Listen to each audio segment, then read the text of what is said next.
শীতটা বেশ জাঁকিয়ে পড়েছে, এখন লেখার চাপটাও বেশ কম। তাই ঠিক করলাম শৈলেশ্বরের বাড়ি থেকে ঘুরে আসি। সেই মতো রবিবার এক সন্ধ্যাতে উপস্থিত হলাম শৈলেশ্বর ওরফে শৈলেশ্বর তান্ত্রিকের বাড়িতে। দরজা ঠকঠক করতেই তার মেয়ে মনিকা এসে দরজা খুলে দেয়। ও দাদা, তুমি এসেছো? কতদিন পরে এলে। এসো এসো, তাড়াতাড়ি ভিতরে এসো। মনিকা আমাকে সযত্নে ভেতরে নিয়ে যায়। মনিকা, তোমার বাবা কোথায়? দাদা তুমি বসো, তুমি তো জানো বাবা এই সময় সাধনা করে। ও হ্যাঁ, ঠিক ঠিক ঠিক, অনেকদিন আসিনি তাই ভুলে গেছিলাম। কথায় কথায় কিছু সময়ের মধ্যেই শৈলেশ্বর তান্ত্রিক এসে উপস্থিত হলো। আরে কি দেখছি, এই যে লেখক বাবাজি। না না, আসলে লেখা নিয়ে কদিন খুব ব্যস্ত ছিলাম। ও কথায় কথায় তো ভুলে গেছিলাম, মনিকা তোমার জন্য আমার লেখা নতুন বই মাদলগঞ্জের শ্মশানে, বইটি নিয়ে এসেছি। পিশাচ নিয়ে গল্প আছে এতে। সত্যি? থ্যাংক ইউ দাদা। মনিকা তো তোমার লেখার বড় ভক্ত, তাও আবার ভূতের গল্প, তাহলে তো আর কথাই নেই। তবে আমার লেখার উৎস কিন্তু আপনি। আপনার জীবনে রোমাঞ্চকর ঘটনাগুলো থেকেই তো লেখার পথ খুঁজে পাই। ওহো, ঠিক আছে ঠিক আছে। মনিকা মা, যা সবার জন্য চা খাবার নিয়ে আয়। খানিক পর মনিকা গরম চা বিস্কুট নিয়ে হাজির হলো। তো আজকে কোন ঘটনা শোনাবেন? তুমি কিছু সময় আগে বলেছিলে তোমার লেখা নতুন বইটিতে পিশাচের গল্প আছে। হ্যাঁ আছে তো। তুমি কর্ণ পিশাচিনীর নাম শুনেছ? কর্ণ পিশাচিনী শুনেছি যে ভীষণ ভয়ঙ্কর হয়, একবার কারো জীবনে প্রবেশ করলে সহজে পিছু ছাড়ে না। অনেকটা ঠিক শুনেছ। আজকে তোমাকে কর্ণ পিশাচিনের একটা বাস্তব ঘটনা শোনাবো। অবশ্যই, আর দেরি কেন, শুরু করুন তবে। শৈলেশ্বর তান্ত্রিক ঘটনা বলতে শুরু করলো। তখন আমার বয়স অল্প, জোর কদমে হাত দেখা আর কুষ্টি বিচারের কাজ করছি। এমনই একদিন সকালে বসে একটি কুষ্টি বিচার করছি।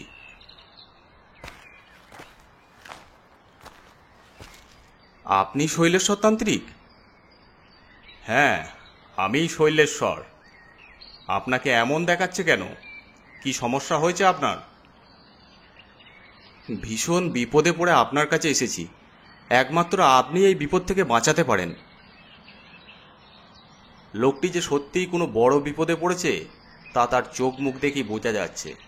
কোনো আশঙ্কার মেঘ যেন তাকে ঘিরে রেখেছে, তাই থেকে থেকেই এদিকে ওদিকে তাকাচ্ছে। কোনো বিপদ থাকলে মানুষের চারপাশে একটা কালো ছায়া ঘিরে থাকে, যা এর চারপাশেও দেখতে পেলাম। লোকটিকে কিছুটা শান্ত করে বললাম, কি হয়েছে তোমার একদম শুরু থেকে বলো, কোনো কিছু বাদ দিও না, ছোট থেকে ছোট জিনিসও বাদ দিও না। কদিন ধরেই আমার ব্যবসাটা খুব খারাপ চলছিল, বেশ চিন্তাতে ছিলাম। বিভিন্নভাবে চেষ্টা করেও কিছুতেই সমস্যা থেকে বেরিয়ে আসতে পারছিলাম না। এমনই একদিন গ্রামের শেষে দিঘির পাশে বসে নিজের ভবিষ্যতের চিন্তা করছি যে এইভাবে চলতে থাকলে কি করে সংসার চালাবো। এমন সময় আমার বন্ধু সুমন এসে আমাকে ডাকলো। কি রে রজত, তুই এখানে আছিস? তবে কোথাও না থাকলে এখানেই যে আসবি সে তো জানা কথা। তুই এসেছিস? তোর সব কষ্টই বুঝতে পারছি বন্ধু, কিন্তু এইভাবেই সব কিছুর আড়ালে থাকলে কি সমস্যার সমাধান হবে?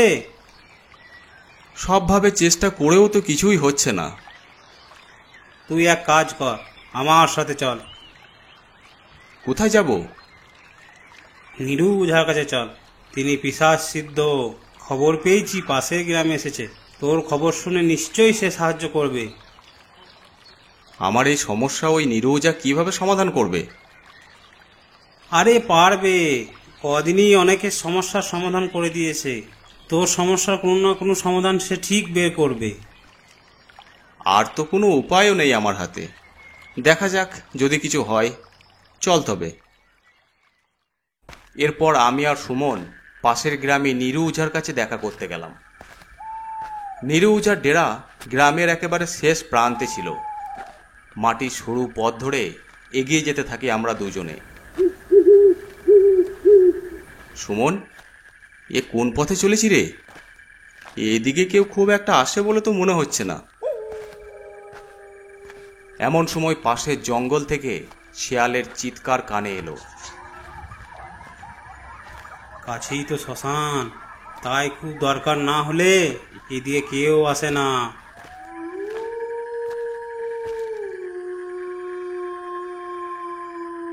কথায় কথায় আমরা কিছু সময়ের মধ্যেই নিরু ওঝার ডেরাতে উপস্থিত হলাম। ডেরা বলতে ছিল ছোট একটা কুটির। আয় আমার সাথে ভেতরে চল।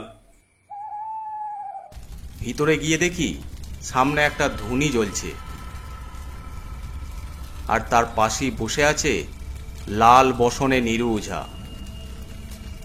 সুমনের ডাকে ধীরে ধীরে চোখ খুলে নিরু ওঝা লাল চোখে আমাদের দিকে তাকিয়ে বলল, কি দরকার তোদের? আসলে বাবা, আমার এই বন্ধুটি খুব বিপদে পড়েছে, কোনো পথ খুঁজে পাচ্ছেন না। আপনি যদি দয়া করে ওকে একটু সাহায্য করতে পারতেন। ওকে আমার সামনে বসতে বল। সেই মতো আমরা গিয়ে সামনে জ্বলা ধুনির এক পাশে বসলাম, আর অপর দিকে নিরু ওঝা লাল চোখে একভাবে আমার দিকে তাকিয়ে থাকার পর বলল, তোর কপাল সঙ্গ ছেড়ে দিয়েছে। 7.5 পড়েছিস তুই। শনির কুনজর পড়েছে তোর ওপরে। 7.5 বছরের আগে আর কিছু হবার নেই। নিরু ওঝার কথাগুলি শুনে মাথাতে এক প্রকার বাজ ভেঙে পড়ে। একদিন যেখানে চলছে না, সেখানে 7.5 বছর চলবো কি করে? বাবা, আপনি আমাকে বাঁচান, কিছু একটা করুন, আমাকে এই কষ্টের কুয়ো থেকে বের করুন। কর্ণ পিশাচিনী কেবল তোকে বাঁচাতে পারে, সাথে জীবন পাল্টেও দিতে পারে। কিন্তু কিন্তু কি? নিরু ওঝা কিছু সময় চুপ করে থাকার পর বলল, কর্ণ পিশাচিনীকে ডেকে আনা অত সহজ নয়, আর ডেকে এনে কোনো ভুল হলে আর রেহাই নেই। পিশাচিনী কি করে আমাকে বাঁচাবে? কর্ণ পিশাচিনী যে কেউ নয়। একবার কারো জীবনে কর্ণ পিশাচিনী এলে কদিনের মধ্যেই জীবন পাল্টে দেবে। এরপর কর্ণ পিশাচিনীর বিষয়ে আরও বেশ কিছু কথা বলে নিরু ওঝা। আমিও শেষ অবধি কর্ণ পিশাচিনীকে ডেকে আনবো বলে ঠিক করি। আজ থেকে 7 দিন পর শুক্লা তিথিতে সাধনা শুরু করতে হবে, আর 2 দিন পর অমাবস্যার রাতে সাধনা ঠিকভাবে করলে কর্ণ পিশাচিনী আসবে। এই কদিন তোকে চান করা চলবে না, কেবল তোর নিজের মূত্র খেয়ে থাকতে হবে। এক কথায় যতটা নোংরা থাকতে পারবি ততই ভালো। আর এই মাটির পুতুলে কর্ণ পিশাচিনী থাকবে। যদি তাকে তুই তুষ্ট করতে পারিস, তোর সব মনোকামনা পূর্ণ হবে। এবার বল, তুই কি পারবি? এই বলে একটি কালো ছোট্ট মূর্তি দেখালো নিরু ওঝা। মূর্তিটা দেখতে সত্যি একেবারে অন্যরকম। আমিও সব ভুলে নিজের জীবন পাল্টানোর তাগিদে রাজি হয়ে গেলাম। হ্যাঁ বাবা, আমি অবশ্যই পারবো। আচ্ছা ঠিক আছে, 7 দিন পরে তবে আমার কাছে আসবি, আর যেমন বললাম তেমন করবি। 7 দিন পর উপস্থিত হলাম নিরু ওঝার কাছে। এই 7 দিনে আমার চেহারার আমূল পরিবর্তন ঘটেছে। চান করা নেই, দাড়ি কামানো নেই, ওজনও বোঝা যাচ্ছে অনেকটা কমে গেছে। এসেছিস তবে? আমি ভেবেছিলাম হয়তো আর আসবি না। না এসে কি পারি? জীবনের সমস্যায় যে এতটা, আর কোনো পথ বাকি নেই মুক্তির। চিন্তা করিস না, সঠিকভাবে কর্ণ পিশাচিনীকে আহ্বান করলে তোর জীবন বদলে যাবে। ওই যে তেঁতুল গাছের নিচে মরা দেহটা দেখছিস, তার ওপর বসে কর্ণ পিশাচিনী আহুতাই জীবনং এই মন্ত্রটি 108 বার বলতে হবে। এর মধ্যে কিন্তু তুই বেশ কিছু ভয়ঙ্কর দৃশ্য দেখতে পাবি, কিন্তু মৃতদেহ ছেড়ে ওঠা চলবে না। এবার বল, পারবি কি এসব করতে? আমি বেশ কিছু সময় চিন্তা করলাম। বারবার কেবল অভাবের ছবি চোখে ফুটে উঠতে থাকে। সব ভেবে বললাম, আমি অবশ্যই পারবো। উঝার দেখানো জায়গা মতো মৃত ফুলে যাওয়া দেহের ওপর কাঁপা শরীর নিয়ে বসলাম। তারপর শিখানো মন্ত্র বলা শুরু করলাম। কিছু সময় পর থেকে চারিপাশের পরিস্থিতি পরিবর্তন হয়। জোরে হাওয়া বইতে শুরু করে। একটা কালো ছায়া আকাশের বুক চিরে আমার চারপাশে ঘুরতে থাকে। আমি একবার চোখ খুলে ভয়ঙ্কর চেহারা দেখি আঁতকে উঠি। তবে তাতেও আমি মন্ত্র বলা শেষ করিনি। কালো ছায়াটা আস্তে আস্তে আমার পাশে রাখা মাটির পুতুলে প্রবেশ করে। তখন ভোরের আলো ফুটে উঠেছে। নিরুজা হাসি মুখে এগিয়ে আসে। তুই পেরেছিস। কর্ণ পিশাচিনী এবার তোর বশে আছে। এই যে এই মূর্তিটা তোর কাছে রাখা, এটা সব সময় বাড়িতে রাখবি। এ তোর জীবন কদিনের মধ্যেই পাল্টে দেবে। তবে একটা কথা মনে রাখবি, প্রতি রাতে বাড়িতে বেঁচে যাওয়া উচ্ছিষ্ট খাবার খেতে দিবি। আর যে ঘরে এই মূর্তিটা রাখবি সেখানে কিন্তু ভুলেও আলো জ্বালাবি না। খেতে দিতে কিন্তু ভুলবি না, তাহলেই তোর বাড়িতে বিপদ নেমে আসবে। আমি হাসি মুখে উজার কাছ থেকে মূর্তি নিয়ে ফিরে আসি। সত্যিই দিন তিনেক পর থেকেই আমার জীবন সত্যিই বদলে যায়। অদেখা জাদু বলে আমার ব্যবসার আমূল পরিবর্তন আসে। কেউ বুঝতে না পারলেও এর পিছনে চোখের আড়ালে কে আছে তা বুঝতে আর অসুবিধা রইল না আমার। তবে রাতে খেতে দিতে ভুলতাম না। জীবন পাল্টে যাওয়ার জন্য একসময় মূর্তিটার মূল্য ভুলে যাই। এই রকমই একদিন রাতে খাবার দিতে ভুলে যাই। রাত বেশ গভীর। হঠাৎ একটা আওয়াজে কাঁচা ঘুম ভেঙে যায়। পাশের ঘর থেকে একটা বিকট আওয়াজ আসতে থাকে। আমি আওয়াজের উৎস খুঁজতে এগিয়ে যাই পাশের ঘরে। দরজা খুলতেই ভয়ঙ্কর দৃশ্য দেখে মুখ দিয়ে আওয়াজ বন্ধ হয়ে যায়। মাটির মূর্তি আর মূর্তি নেই, সে এখন একটা বিভৎস চেহারা।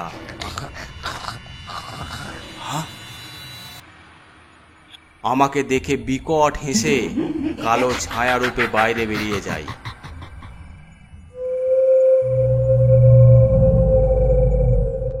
পরের দিন থেকেই আমার জীবনে অন্ধকার নেমে আসে।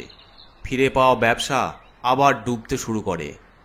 বুঝতে পারি কর্ণ পিশাচিনীর কালো ছায়া জীবনে পড়েছে। রজত সব কথা বলা শেষ করে। কর্ণ পিশাচিনীর কালো ছায়া তোমার জীবনে পড়ে গেছে। তোমার বাড়ির সব থেকে ছোট সদস্য কি কদিন ধরে অসুস্থ? হ্যাঁ, একদম ঠিক। আপনি কি করে জানলেন? কর্ণ পিশাচিনীর কালো ছায়া কোনো বাড়িতে পড়লে এমনই হয়। পরের অমাবস্যার মধ্যেই তার জীবনে বিপদ আসে। একে একে বাড়িতে সবাই অমন অসুস্থ হয়ে পড়ে। তারপর রজত শৈলেশ্বর তান্ত্রিকের পা ধরে বলল, আপনি কিছু একটা করুন। আমি শুনেছি আপনি পিশাচ সিদ্ধ।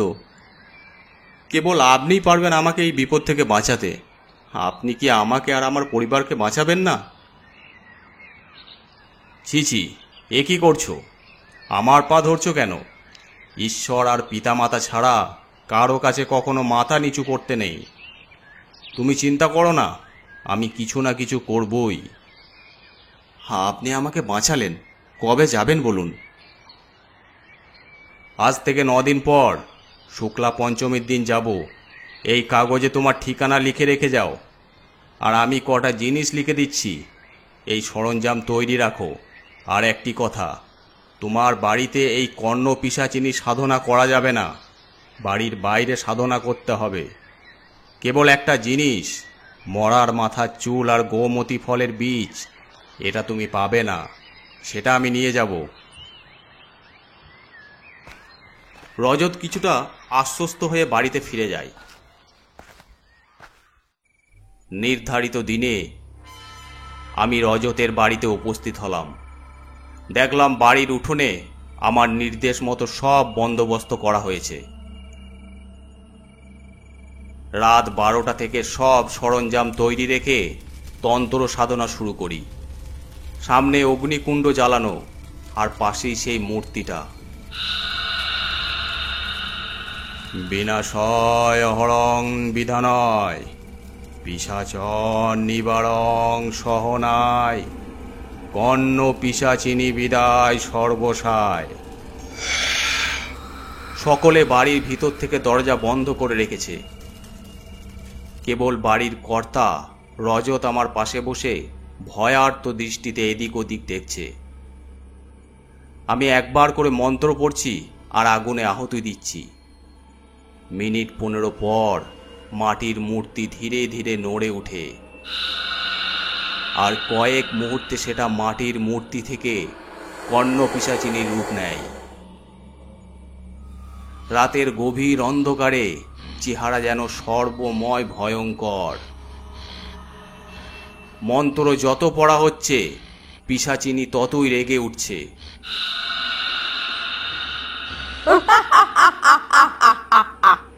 ছেড়ে দে আমায়, আমার খুব খিদে পেয়েছে, খেতে দে আমাকে। ও আমাকে জাগিয়ে তুলে খেতে দেয়নি। হ্যাঁ, রজত সেটা ভুল করেছে, তবে সেটা ও না বুঝে করেছে। আমি ওর পরিবারের কাউকে ছাড়বো না। ও আমাকে জাগিয়ে তুলেছে, একটা ঘরে বন্ধ করে রেখেছে, খেতে অবধি দেয়নি। এরকম তোকে পেতেই হবে। আমি ওকে কথা দিয়েছি, ওর বা ওর পরিবারের কোনো ক্ষতি আমি হতে দেব না। এই রক্তের আহুতি দিয়ে তোমাকে আবার অন্ধকারে ফিরিয়ে দেব। এই বলে শৈলেশ্বর অজানা কিছুর কালো রক্ত আর মরা মানুষের চুল আগুনে ফেলতেই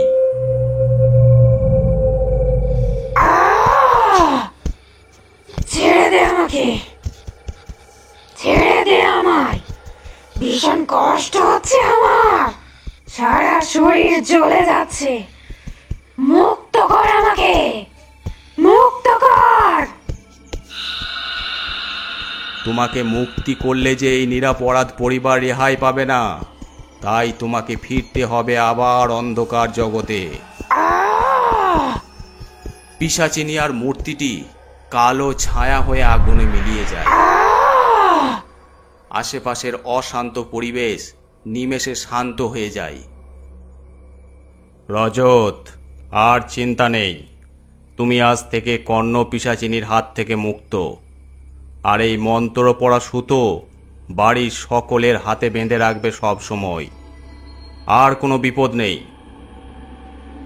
রজতের চোখে তখন আনন্দ অশ্রু। পরের দিন সকাল থেকেই রজতের বাড়ির ছোট্ট সদস্যটিও সুস্থ হয়ে ওঠে।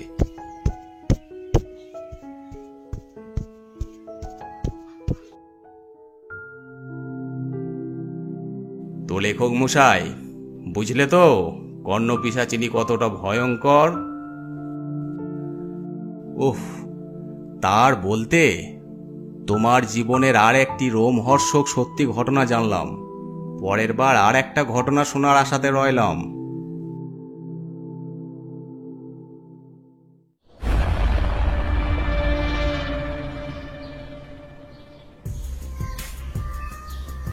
আজকের গল্পটি আপনাদের কেমন লাগলো অবশ্যই কমেন্ট করে জানাবেন।